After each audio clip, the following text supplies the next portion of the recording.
Yung kanina, yung nurse, registered nurse ha, nung una niya pagpunta dito, ang pumasok sa kanya si Lucifer, si Satan.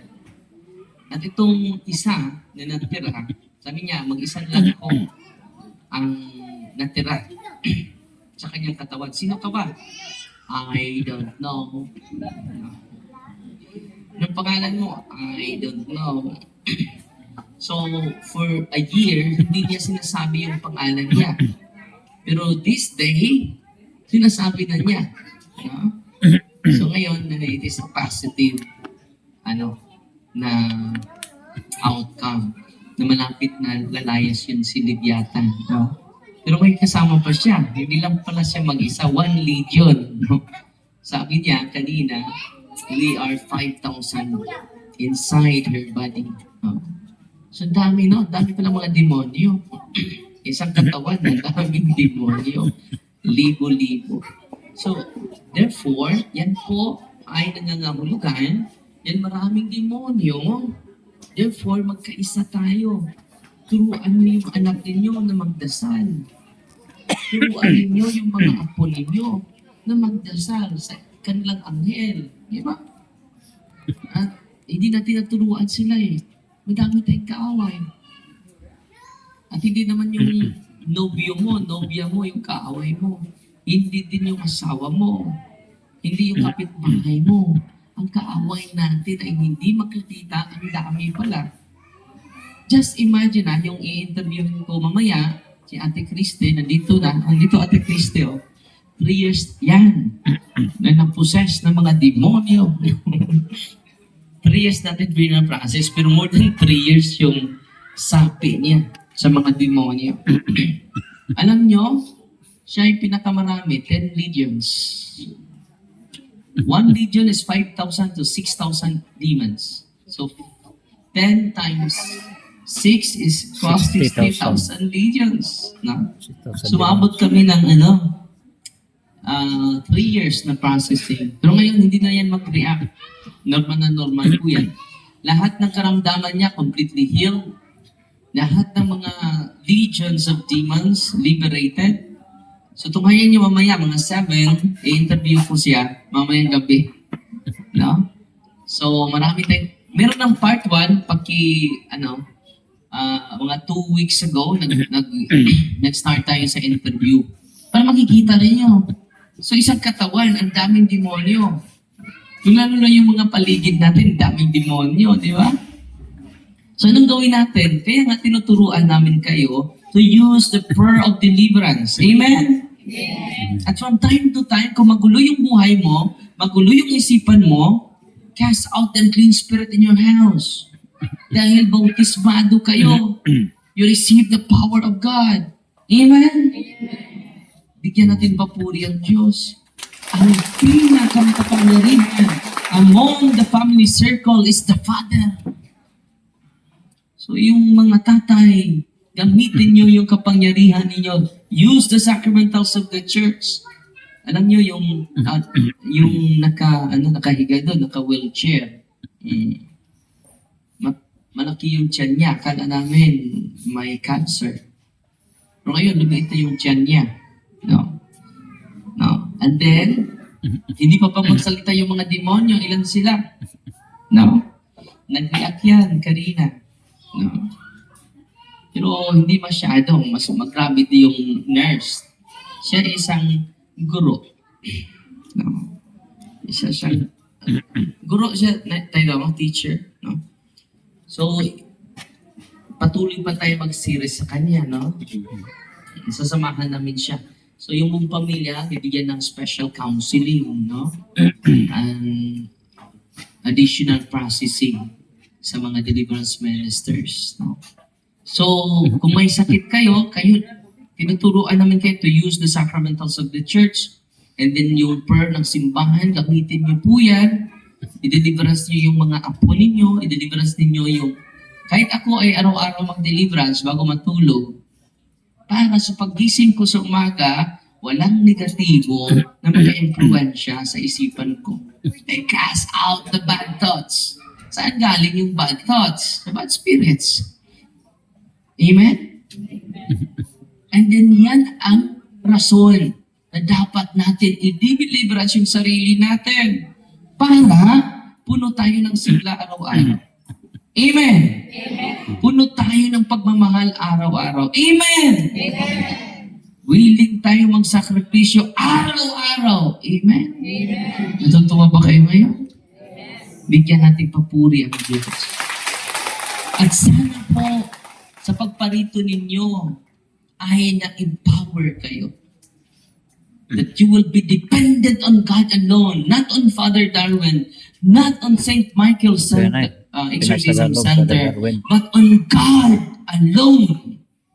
Saan tayo dependent? On God alone. Nothing else. No one else.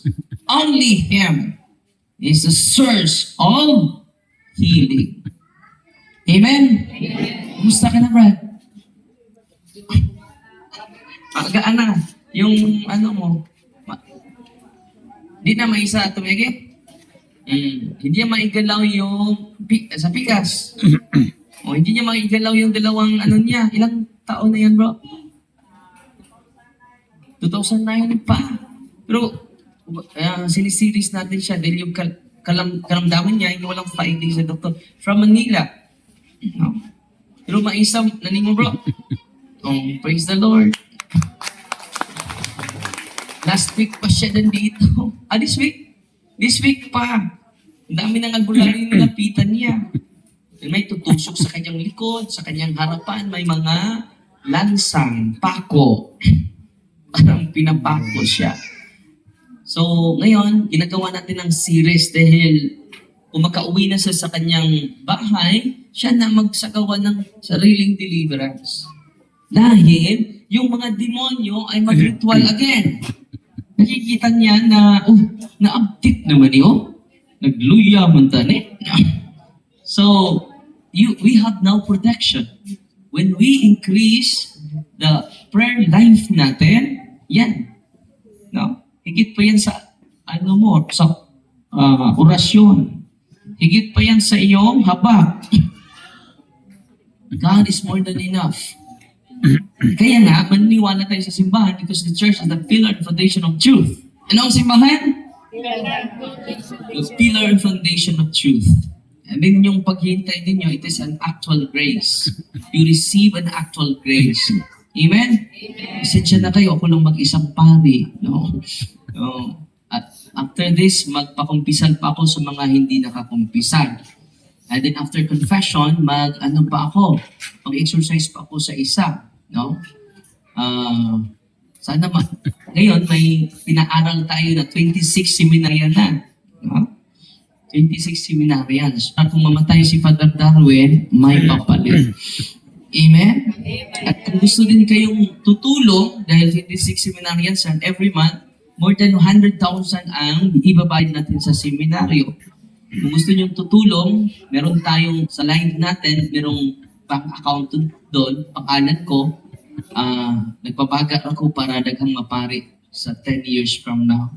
Lahat ng binibigay niyo doon, ginagamit natin sa evangelization, scholarship program, sa vocation natin, sa mga seminarista na gustong magpari po. Dahil minsan sa atin, yung support natin ay prayer lang. Ako ala sa iyo, magdadasal ako sa iyo, Brad. No. Moral support, spiritual support. Hindi natin alam, may financial. Ang daming hindi makapatuloy sa pagpasok sa seminaryo because of financial reason. Amen? At sa tulong ninyo, at magkaisa tayo sa pagtulong, maraming maging pari 10 years from now. Amen? God is good! All the time! I'm here because you're here, because we are here, because God's here. God's here, that's why you are here, that's why we are here, that's why I am here. Next year, lilibot tayo sa mga dioceses from Mindanao and Visayas. Dito lang po sa Visayas at Mindanao, dahil dun sa Luzon, may mga kasama naman po mga exorcist doon, mga Tagalog.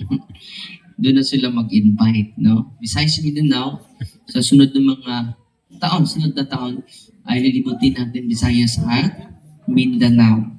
Pero ngayong taon na ito, dito lang ako, no? Pero bukas, yung benefactor ko ay mag-invite, yung nagpaaral ko sa seminar, nag-invite sa akin, doon sa Davao. Hindi yan to, misa lang sa kapistahan ni San Miguel. Bukas po, maaga akong pupunta sa Pantukan, no? Davao. Pero babalik din ako sa 29.